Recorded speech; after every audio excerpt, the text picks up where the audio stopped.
En Irak, la communauté chiite a été la cible d'un nouvel attentat revendiqué par le groupe État islamique. C'est un mausolée qui a été pris pour cible dans la ville de Balad, à 80 km au nord de la capitale.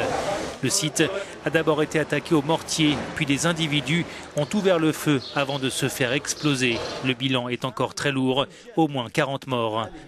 Pour l'ayatollah Ali al-Sistani, la plus haute autorité religieuse chiite d'Irak, les forces de sécurité ont failli à leur tâche. Il s'est exprimé via son représentant. Si les autorités ne sont pas à la hauteur de leurs responsabilités, dit-il, et ne mettent pas un terme à ces violations de la sécurité, les terroristes vont continuer à commettre leurs crimes contre le peuple irakien. Cette attaque survient quelques jours après l'explosion d'un véhicule piégé dans un quartier commerçant de Bagdad qui a fait près de 300 morts et de nombreux blessés.